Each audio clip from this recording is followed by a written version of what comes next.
Ghost stories in Hindi में आप सभी का स्वागत है। दोस्तों, अगर आप लोग इस चैनल पर नए हो तो इस चैनल को सब्सक्राइब कर लीजिए। जाकर हमारी दूसरी कहानियाँ ज़रूर देखें और सुनें। आप लोगों को बहुत मज़ा आएगा। साथ ही साथ डिस्क्रिप्शन बॉक्स में हमारा व्हाट्सएप का नंबर है और इंस्टाग्राम का लिंक है। अगर आप में से कोई हमें अपनी कहानियाँ भेजना चाहता है तो उस लिंक पर क्लिक करके हमें अपनी कहानियाँ भेज सकता है। चलिए बढ़ते हैं हमारी कहानियों की ओर।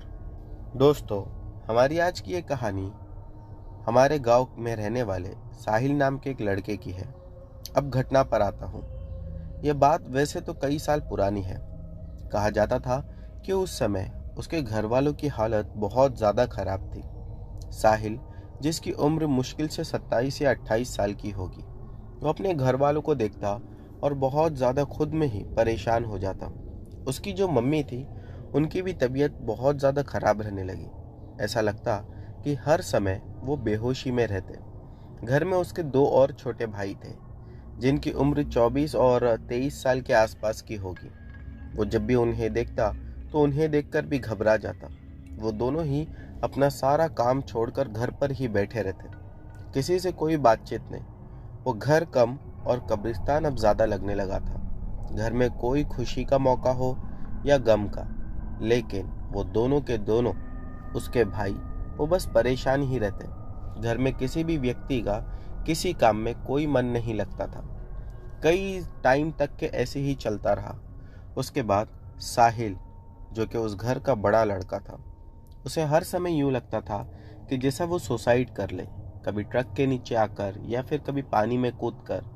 कई बार उसे रात के समय ऐसा भी लगता कि वो अपने आप पर तेल डाल के आग लगा ले। यही बात चलती रही। फिर अचानक से एक दिन की बात है कि उनके घर पर एक आंटी आई हुई थी। उस आंटी ने साहिल को देखकर बताया कि मैं झाड़ फूंक करना जानती हूँ और मुझे देखकर समझ में आ जाता है तुम सभी लोगों पर काला जादू हुआ है।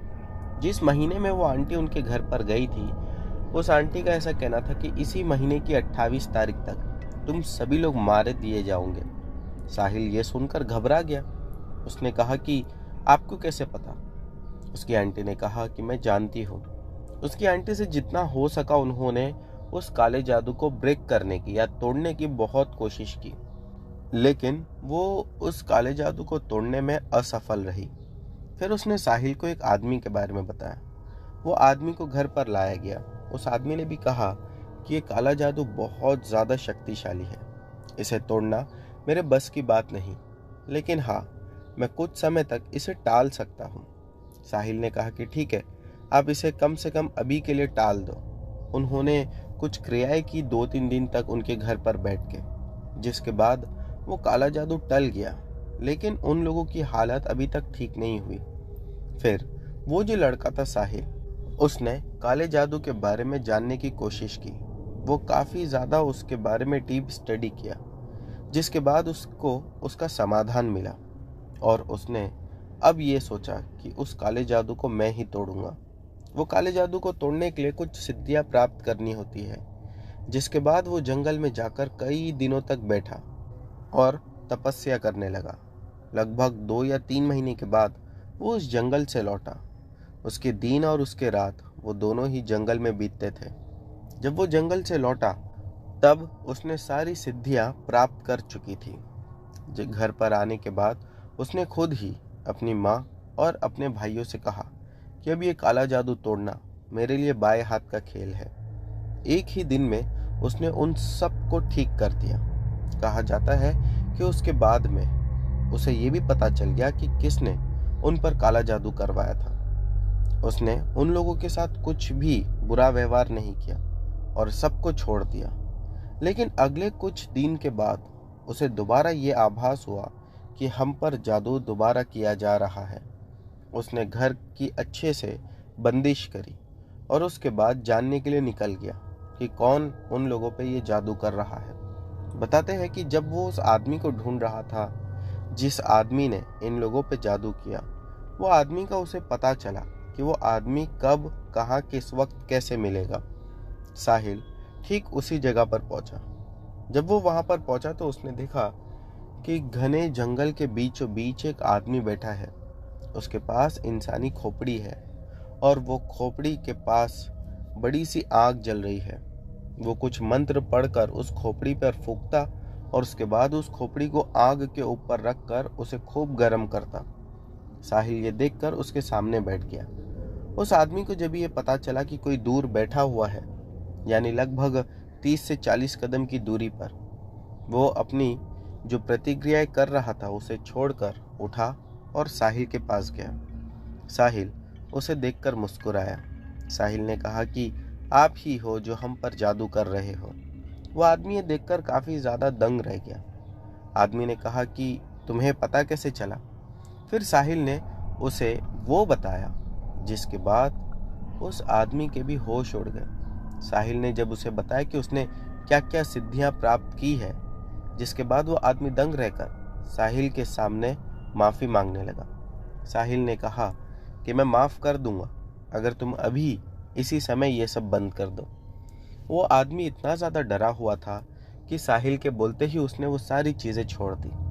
फिर साहिल अपने घर के उसी आदमी के पास गया, या यूं कहिए कि रिश्तेदार के पास गया, जो लोग उन पर ये सब करवा रहे थे।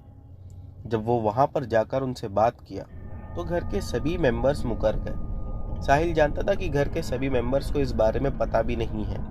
उसने इसीलिए घर के ठीक उसी आदमी को पॉइंट आउट किया, जिसके बारे में वो जानता था कि यही आदमी है जो करवा रहा है।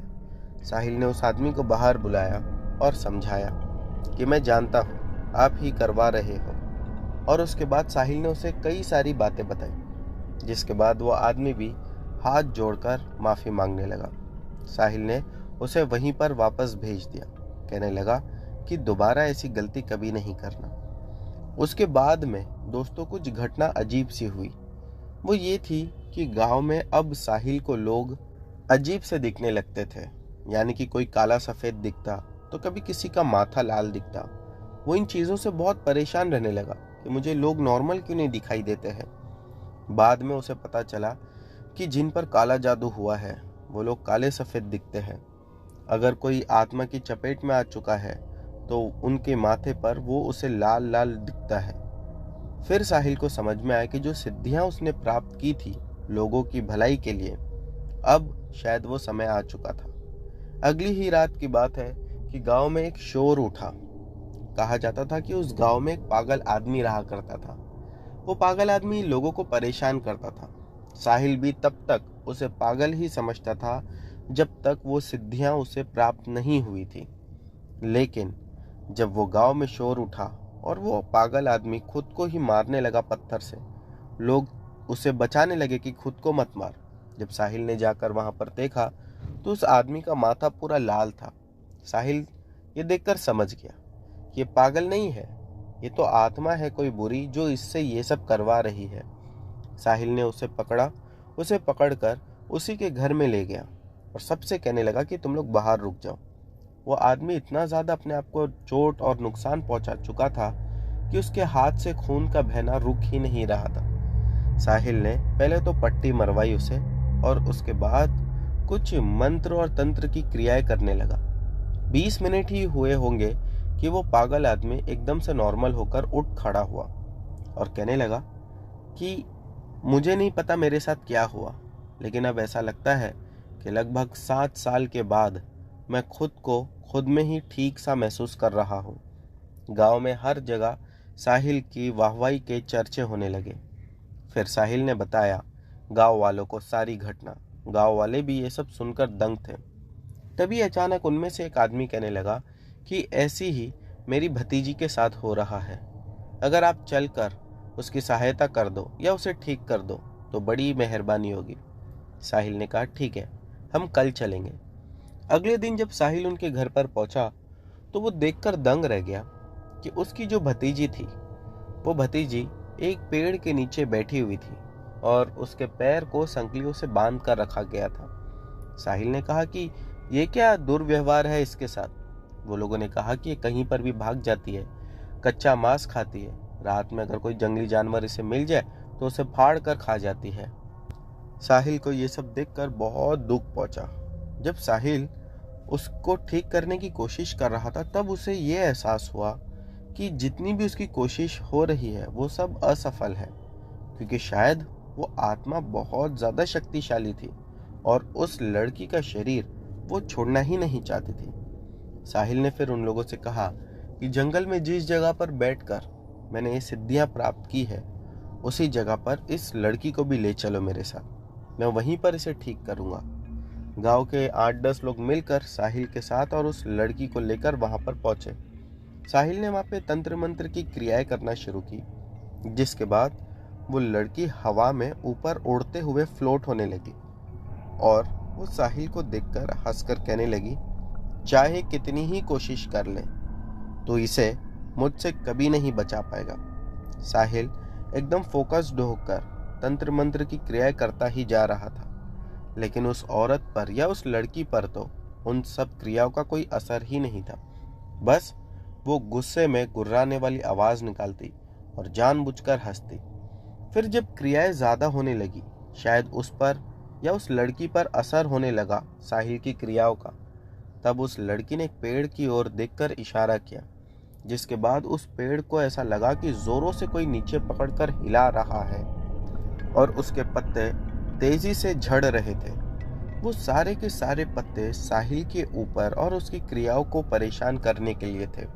साहिल ने एक बार अपनी नजरें, जो कि खून से भरी हुई गुस्से में लाल थी, वो उठाकर उस पेड़ की ओर देखा, जिसके बाद उस पेड़ का हिलना एकदम से रुक गया। साहिल ने फिर उस आत्मा से कहा, बुराई चाहे जितनी ही ताकतवर हो, अच्छाई एक ही बार उस पर विजय प्राप्त करती है और आज वही दिन है। आज मैं तुझे मुक्ति दिला कर रहूंगा। फिर साहिल चिल्ला चिल्ला कर वो क्रिया के तंत्र मंत्र पढ़ने लगा। साहिल का ऐसा कहना था कि जब वो क्रियाएं कर रहा था तब उसका शरीर बहुत ज्यादा भारी हो गया था और ऐसा लग रहा था कि कोई उसके शरीर पर चढ़कर बैठ गया हो, कम से कम 100-200 किलो का आदमी। लेकिन जैसा जैसा क्रिया खत्म होने पर आ रही थी, उसके शरीर का बोझ भी उसे हल्का लगने लगा था। लगभग और ऐसा करते करते 1 घंटे के बाद सब कुछ ठीक सा हो गया था। जो लड़की हवा में उड़ रही थी वो जमीन पर एक जोर की आवाज के साथ गिरी। गिरने के बाद जब वो उठी तो उसे काफी ज्यादा चोट आई हुई थी, क्योंकि शरीर इतना भारी, वो हवा में उड़ते हुए जमीन पर गिरा था। वो लड़की को उठाया गया। फिर साहिल ने वो क्रिया को खत्म वहां पे किया। उसके बाद गांव के सभी लोग अपने अपने घर पे आ गए। ऐसे ही साहिल उस जगह पर बहुत ज्यादा फेमस हो गया। अब किसी को भी कोई भी झाड़ फूक कराने की जरूरत होती तो वो साहिल के ही पास आता। ये तो दोस्तों थी साहिल की कहानी, लेकिन अब साहिल के साथ कुछ ऐसी घटना एक बार घटी जिसके बाद वो खुद डर गया था। साहिल बताता है कि 2004 के आसपास की ये बात होगी, जब मेरे पास एक आदमी आया।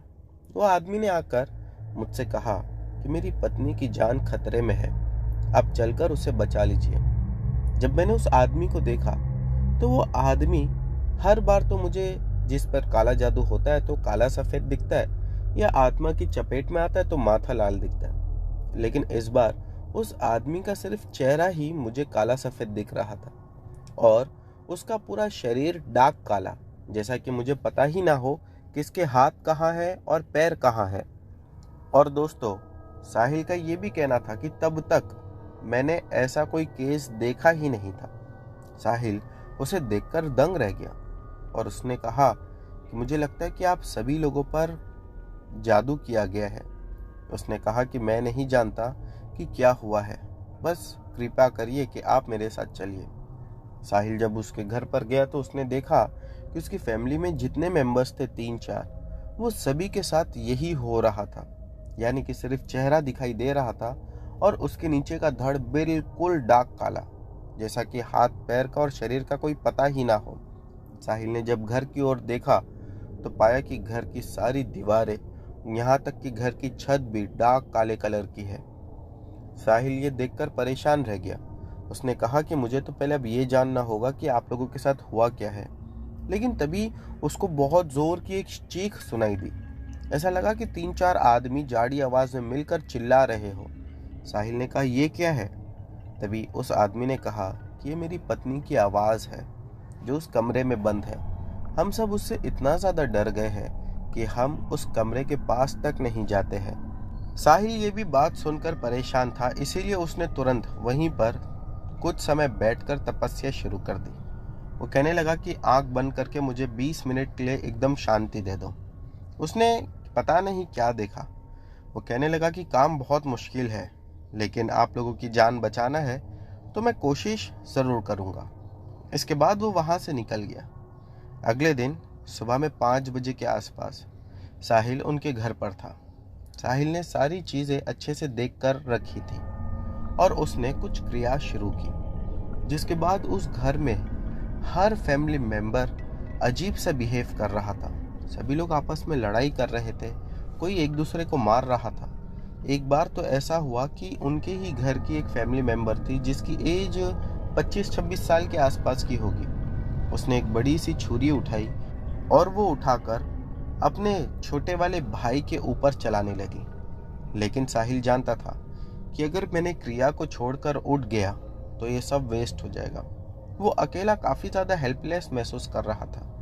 उनके ऊपर जो आत्मा का साया था, वो सारी आत्माओं को साहिल ने अपने शरीर में प्रवेश करवा दिया, जिसके बाद वो लोग तो ठीक हो गए, लेकिन साहिल वहाँ से उठकर कहीं बाहर गया। और उस दिन के बाद से लेकर लगभग 2.5 साल तक साहिल का कोई पता नहीं चला। 2.5 साल के बाद गांव से कुछ 200-300 किलोमीटर की दूरी पर किसी ने गांव का ही उसे देखा और पहचान लिया। फिर उसे अपने घर लाया। साहिल, जिसकी हालत अब काफ़ी ज़्यादा खराब हो चुकी थी, फिर उसे किसी को दिखाया गया। उस आदमी ने उसका झाड़ फूक किया और बहुत मुश्किल के बाद साहिल नॉर्मल हुआ। जो भी सिद्धियां उसने प्राप्त की थी, वो सारी सिद्धियां अब वो छोड़ चुका था और अब साहिल एक नॉर्मल लड़के की तरह अपनी ज़िंदगी उसी गांव में गुजारता है। तो दोस्तों, ये थी हमारे एक सब्सक्राइबर भाई की कहानी, जिन्होंने हमें साहिल की घटना बताई। अब बढ़ते हैं हमारी अगली कहानी की ओर। दोस्तों, हमारी अगली कहानी विनीत तिवारी जी की है। चलिए इनकी कहानी शुरू करते हैं। आज जो घटना मैं आप लोगों को बताने जा रहा हूँ, ये घटना 2011 के समय की है। उस समय गांव में मेरा काम अच्छा नहीं चल रहा था, इसीलिए बाहर शहर में कोई नौकरी ढूंढ रहा था। मुझे नौकरी ढूंढते हुए 1.5 से 2 महीना हो चुका था, लेकिन कहीं पर भी कोई नौकरी ठीक से जम ही नहीं रही थी। फिर मेरे एक दोस्त ने मुझे एक नौकरी के बारे में बताया। वो कहने लगा कि एक बिल्डिंग का वॉचमैन बनना है, डे एंड नाइट वहीं पर रहना है। मैंने कहा ठीक है। सैलरी भी मुझे अच्छी लगी, मैं इस पर मान गया और मैं गांव से अपना सारा सामान लेकर उस जगह पर पहुंच गया। जिस दिन मैं पहुंचा उसी दिन मेरा पहला दिन था। दरअसल कहा जाता था कि वहां पर 2-3 वॉचमैन आकर 1-1 महीना काम करके छोड़कर जा चुके हैं, लेकिन पीछे की बात क्या थी ये कोई नहीं जानता था। मुझे भी इस बारे में कोई आइडिया नहीं था। मैंने नौकरी ज्वाइन तो कर ली थी। मैं थका हुआ काफ़ी ज़्यादा था। पूरा दिन वहाँ पर काम करने के बाद रात में मैं सोने चला गया।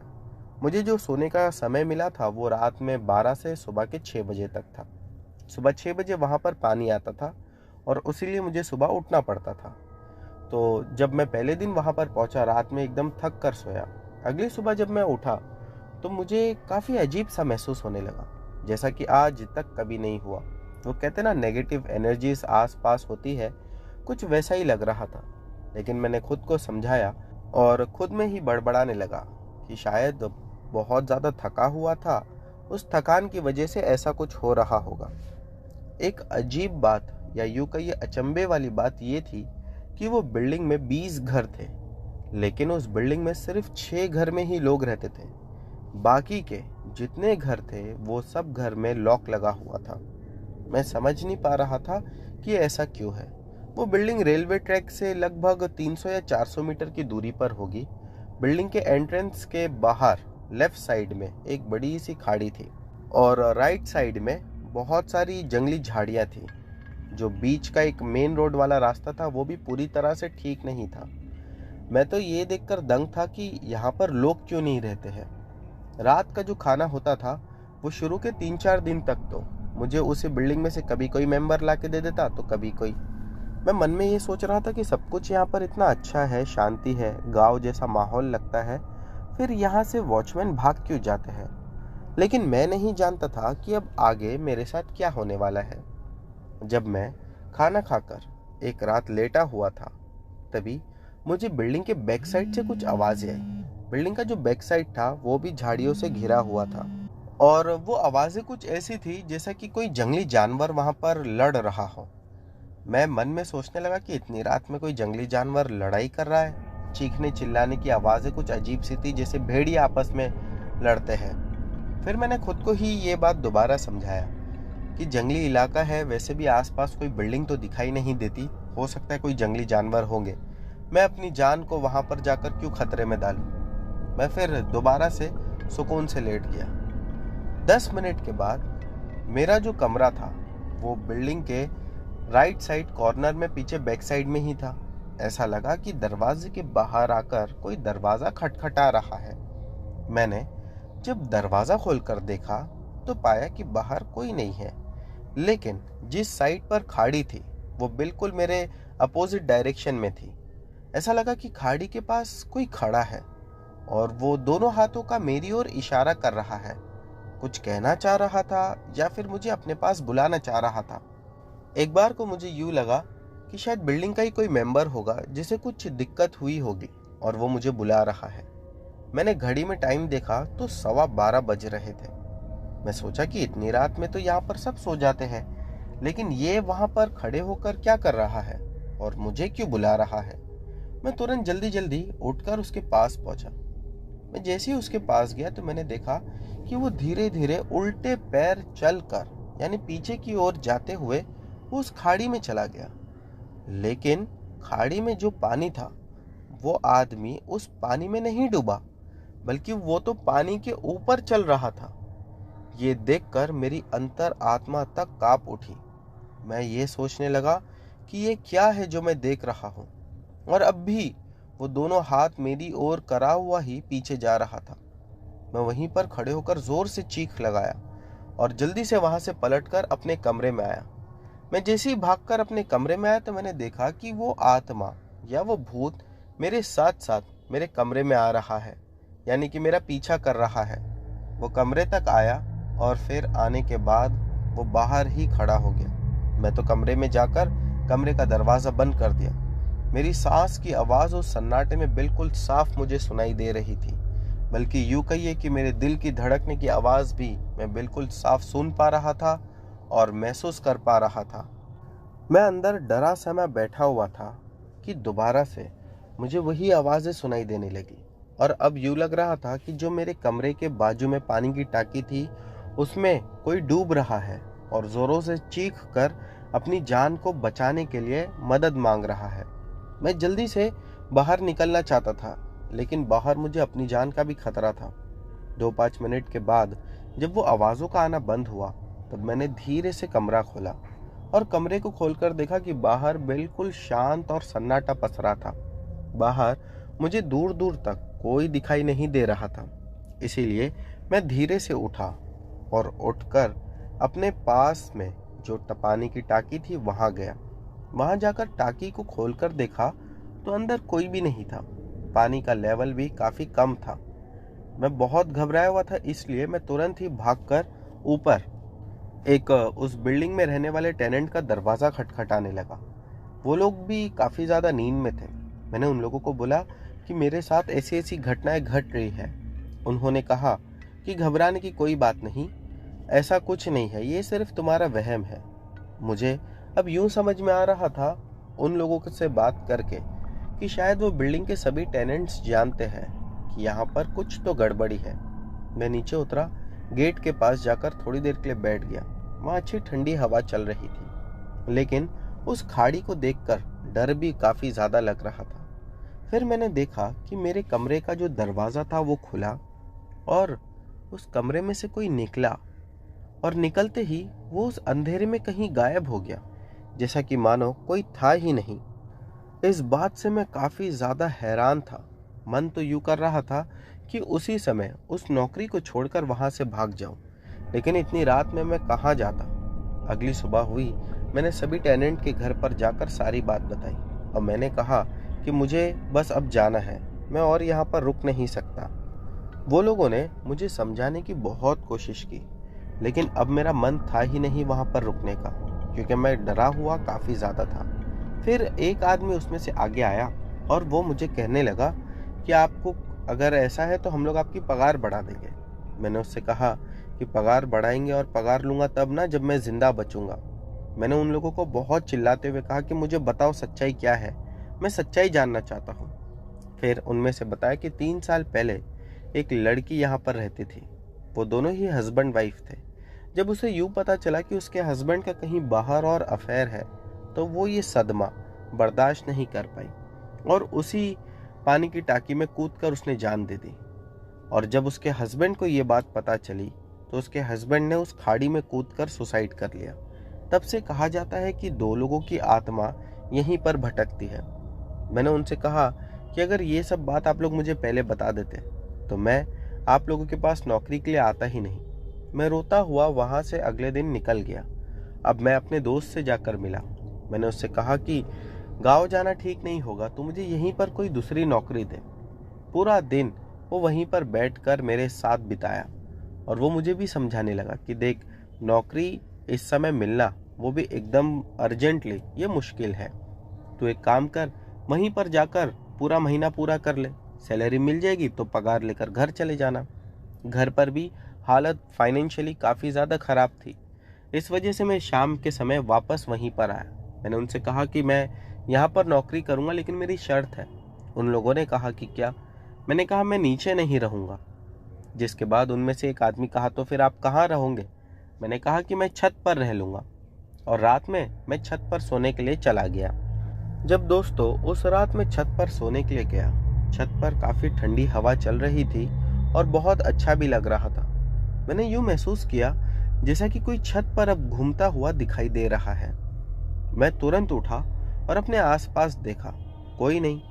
मैं समझ गया था कि शायद अब फिर से वही आत्मा मुझे परेशान कर रही है। मैं जल्दी जल्दी छत का जाकर दरवाज़ा खोलकर नीचे उतरने लगा, लेकिन छत के दरवाजे को बाहर से किसी ने बंद कर दिया था। मैं ज़ोरों से दरवाज़ा पीट रहा था, चीख रहा था, चिल्ला रहा था, लेकिन मेरी आवाज़ वहाँ पर कोई नहीं सुन रहा था।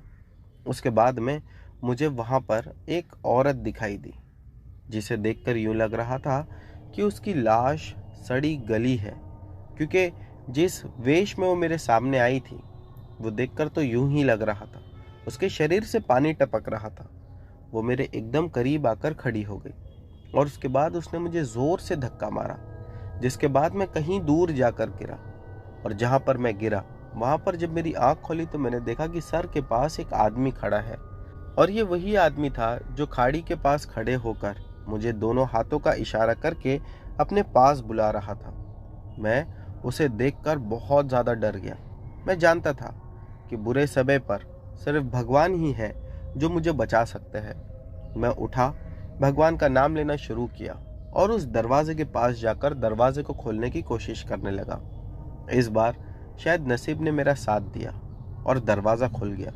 मैं भागते हुए नीचे उतरा। नीचे उतरकर एक टेनेंट के पास जाकर हाथ जोड़कर कहने लगा कि आज रात बस कैसे भी मुझे आप लोग अपने घर पर रुका लीजिए। मैं रात में वहीं पर रुका और अगले दिन सुबह होते ही मैं सीधा अपने गांव की ट्रेन पकड़कर गांव के लिए वहां से निकल गया। वो कहावत है ना कि अगर हम जिंदा हैं तो हम कैसे ना कैसे कोई दूसरा काम ढूंढ लेंगे। मैं जब घर पे पहुंचा तो घर वालों ने भी मुझसे कहा कि क्या हुआ, नौकरी नहीं लगी।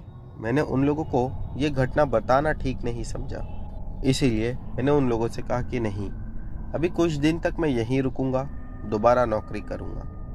और उसके बाद से लेके आज तक मैं अभी कई सारी बिल्डिंगों में वॉचमैन का काम करके छोड़ चुका हूँ, लेकिन वैसी घटना मेरे साथ दोबारा कभी नहीं हुई। तो दोस्तों, अब बढ़ते हैं हमारी अगली कहानी की ओर। दोस्तों, हमारी अगली कहानी अर्जुन की है। चलिए इनकी कहानी शुरू करते हैं। मेरा नाम अर्जुन है और मैं आसाम का रहने वाला हूँ। ये कहानी मेरी खुद की है और ये अभी कुछ साल पुरानी ही है, जब मेरी उम्र कुछ 19 साल की थी। मैं एक मिडिल क्लास फैमिली से बिलोंग करता हूँ और इन दिनों काम की तलाश में था। घर की हालत देखकर मुझे काम की सख्त ज़रूरत थी। हमारे एरिया में काम मिलना बहुत मुश्किल है। बहुत दिन इधर उधर भटकने के बाद मुझे एक फैक्ट्री में काम मिला, लेकिन सैलरी सिर्फ 200 रुपया मिलती थी, वो भी पूरे दिन की। और ड्यूटी का टाइम भी सुबह के 8 बजे से रात के 11-12 बजे तक के था। मतलब दिन का कुछ 14 से 15 घंटा काम करना पड़ता था।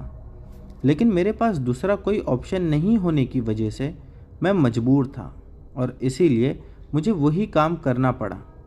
पहले के कुछ दिन मुझे वही काम समझने में लग गए। फैक्ट्री में आए रॉ मटेरियल को लेबर से अपलोड करवाना और रात को ज़्यादा काम होता था, तो मुझे 12 से पहले तो मानो छुट्टी मिलती ही नहीं थी। और हमारा जो मैनेजर था वो काफ़ी ज़्यादा खड़ूस था। वो मुझे थोड़ी देर भी आराम से नहीं बैठने देता था और मेरा काम ख़त्म होने के बाद भी वो मुझसे दूसरे कामों को लेता था। शायद यही एक बहुत बड़ी वजह थी कि मुझे घर आते आते काफ़ी ज़्यादा रात हो जाती थी। मुझे वो काम बिल्कुल भी पसंद नहीं आता था, लेकिन मजबूरी में करना पड़ रहा था।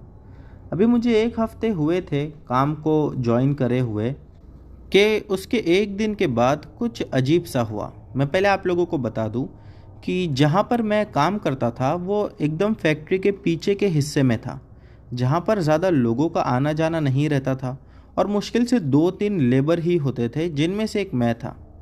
उस दिन शाम के 7 बजे थे और मेरे साथ लेबर लोग चाय पीने के लिए जा रहे थे।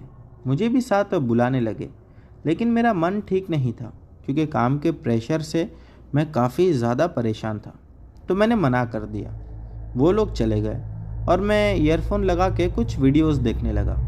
तभी मुझे ऐसा महसूस हुआ कि फैक्ट्री के पीछे जहाँ सामान अपलोड करते हैं वहाँ से किसी के चलने की आवाज़ आ रही थी, जैसे कि कोई अपनी चप्पल ज़मीन पर घसड़ते हुए आगे बढ़ रहा हो।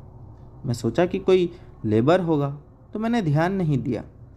20 मिनट बाद जब मैंने देखा कि सारे लेबर लोग चाय पी के वापस आ रहे थे, तो मैंने पूछा, तुम लोग अभी आए हो? तो पीछे कौन चल रहा था? ये बात सुनकर वो बाकी के दोनों तीनों लेबर के चेहरे के मानो रंग ही बदल गए थे और एक दूसरे को देखने लगे। तभी उनमें से एक ने बोला, आपको अकेले यहाँ नहीं रुकना चाहिए था और अगली बार से अगर हम चाय पीने निकले तो आप भी हमारे साथ चलना। ये बात सुनकर मुझे अजीब लगा और फिर उनमें से एक ने कहा, ये जगह ठीक नहीं है, इसीलिए कोई यहाँ अकेले नहीं रहता है। आपको भी यहाँ पर अकेले नहीं रहना चाहिए था। इस बार मैंने सवाल किया कि क्यों यहाँ अकेले रहने में क्या प्रॉब्लम है? तो वो बोलने लगे, यहाँ पे जो बंदा मेरे से पहले काम करता था उसको किसी के होने का महसूस होता था, जैसे कि कोई चल रहा है। जब उसके सिवा यहाँ कोई नहीं होता तब भी उसे यही लगता कि कोई तो उसके आसपास घूम रहा है। और कभी अजीब सी आवाज़ भी आती, जैसे कि कोई फैक्ट्री के मटेरियल को अनलोड कर रहा है। एक दिन जब वो यहाँ काम कर रहा था और स्टोर रूम में कुछ देखने के लिए अंदर गया, तो किसी ने पीछे से उसका दरवाज़ा बंद कर दिया और वो अंदर रह गया जब तक कि उनमें से किसी लेबर ने आकर दरवाज़ा नहीं खोला। उसके साथ अजीब अजीब सी चीज़ें होने लगी थी, जैसे कि उसको किसी के बुलाने की आवाज़ आती थी। कभी उसको लगता कि कोई उस पर नज़र रख रहा है। उसने तो तंग आकर ये काम ही छोड़ दिया। उसके बाद और कुछ लोगों के साथ भी ऐसा ही सब हुआ, तो कोई भी ये काम के लिए ज़्यादा दिन तक रुक नहीं पाता है और लोग काम छोड़कर चले जाते हैं। तो मैं उन लेबर से ये पूछने लगा कि ऐसा क्यों होता है, कोई तो वजह होगी। तो वो लोग बताने लगे, इस पोस्ट पे जो आप कर रहे हो, यही पोस्ट पर एक आदमी काम किया करता था। वो उस काम को 6 साल से कर रहा था। उसकी एक पत्नी थी, लेकिन उसका किसी और औरत के साथ भी चक्कर था। जब ये बात उसकी पत्नी को पता चली तो उसने खुद को आग लगा लिया और वो मर गई। इस बात के बाद वो इंसान कुछ सहमा सहमा सा रहने लगा और लोगों से मानो एक अजीब सी उसने दूरी बना ली थी, जैसा कि उसे किसी के साथ रहना बिल्कुल पसंद नहीं था। सभी लोगों से अलग अलग रहता था। और एक दिन सुबह फैक्ट्री के चौकीदार को उसकी लाश फैक्ट्री के पीछे एक पेड़ पर मिली। उसने खुद को फांसी लगा ली थी। लोग कहते हैं कि जब से उसकी पत्नी मरी थी तब से वो घर में नहीं रह पा रहा था। उसके घर से रात को रोने की आवाज़ें आती थी। वो घर में सोने जाता तो उस पर बर्तन फेंके जाते थे। वो फैक्ट्री में ही सोने लगा था, लेकिन एक दिन उसने भी सुसाइड कर लिया। उसके मरने के बाद से ही चौकीदार का कहना था कि उसे भी रात को अजीब सी आवाज़ें सुनाई देती हैं। इसी के साथ साथ कभी ऐसा लगता कि कोई उसे कुर्सी से धक्का दे दिया, कभी उसका टॉर्च एकदम से गुम हो जाता, या फिर मानो टॉर्च की लाइट अपने आप बंद चालू होने लग जाती। और रात को जब भी उसको नींद आती तो उसे ऐसा लगता कि कोई भारी सी चीज़ उसकी छाती पर बैठ गई है। इसके चलते हुए उसने भी काम छोड़ दिया। ये सब सुनकर तो मानो मैं बहुत घबरा गया और उस दिन काम ख़त्म करके घर को चला आया। पिछले दिन भी जब काम से वापस आया तो मैं बहुत थक गया था, तो खाना खा के सो गया और रात को एक भयानक सपना देखा। मैंने देखा कि कोई एक रस्सी लेकर हमारी फैक्ट्री के पीछे वाले पेड़ पर खुद को फांसी लगाने की कोशिश कर रहा है, और देखते ही देखते वो रस्सी उसने फंसा ली अपने गले में और उसके दोनों टांग मानो हवा में थी। और फिर वो एक सर कटे मुर्गे की तरह फड़फड़ाने लगा। थोड़ी देर के बाद वो एकदम से रुक गया। तभी मुझे मेरी छाती पर कुछ भारी सा महसूस हुआ और एकदम से मेरी नींद खुल गई। ये सपना इतना अजीब था कि मैं डर गया। अगले दिन रात के 9 बजे थे। मैं अपने काम में बिजी था और अचानक से लाइट चले गई। तो मैंने अपने मोबाइल का फ्लैश लाइट ऑन किया और जनरेटर रूम जाने लगा। फैक्ट्री में ये देखने लगा कि इतना अंधेरा हो गया है, कोई कुछ ही नहीं कर रहा, तो मैं ही जाके देख लेता हूँ। मैं रूम में घुसते ही साथ मानो ऐसा महसूस करने लगा कि किसी ने मेरा हाथ पकड़ लिया है। मैं पीछे मुड़कर देखा तो वहाँ कोई नहीं था। इसके बाद मैं इतना डर गया कि मैं बिना कुछ सोचे वहाँ से भागने लगा। तभी रूम का जो दरवाज़ा था वो खुद ही बंद हो गया और मैं अंदर से दरवाजे को खोलने की कोशिश कर रहा था, लेकिन मानो ऐसा लग रहा था कि दरवाज़ा किसी ने बाहर से लॉक कर दिया है। डर के मारे मैं काँप रहा था। मैं मोबाइल का फ्लैश लाइट उठाकर पूरे रूम में देखने लगा, पर वहाँ कुछ नहीं दिखा। तो मुझे थोड़ा सा शांति महसूस होने लगी और फिर मैं दोबारा जनरेटर स्टार्ट करने के लिए आगे बढ़ा ही था कि ऐसा लगा कोई अब भी मेरे पीछे से निकला है। मैं घूम के देखा कि इससे पहले मुझे किसी ने धक्का मार के गिरा दिया और मेरे हाथ से वो मोबाइल भी गिर गया था। मुझे अंधेरे में कुछ अब नहीं दिख रहा था। मैं डर के मारे चिल्लाने लगा, कोई मेरी मदद करो, कोई तो आके दरवाज़ा खोलो, मुझे बचाओ। उतने में मुझे एक साया दिखा, एक आदमी का। वो भी रूम के कोने में खड़ा मेरी ओर ही देख रहा था। समझ में ये नहीं आ रहा था कि मोबाइल गिरने के बाद फ्लैश लाइट अपने आप बंद हो चुकी थी, लेकिन शायद हो सकता है वो साये को देखने के लिए ही मेरे मोबाइल की लाइट अपने आप चालू हो गई और उसी में वो साया दिखा। वो दौड़ के मेरी तरफ आया और मेरी एक टांग पकड़ के मुझे ज़मीन पर ही घसीट के जनरेटर के पास ले गया और उधर रखा हुआ डीजल का कैन उठाकर पूरा मेरे ऊपर डाल दिया। मैं इतना डर गया था कि मैं बेहोश हो गया और जब मुझे होश आया तो मेरे सामने तीनों लेबर खड़े थे। मुझे देखकर एक ने कहा, आज तुम्हारी किस्मत अच्छी है जो हम सही समय पर आ गए, वरना पता नहीं क्या होता।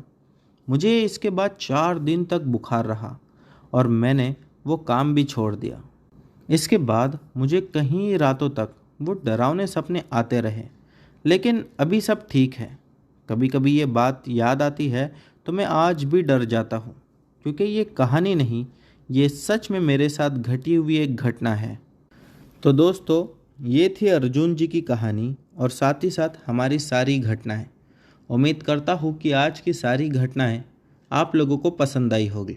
दोस्तों, इनमें से जो भी कहानी आप लोगों को पसंद आई है उसके बारे में नीचे कमेंट सेक्शन में लिखना मत भूलना।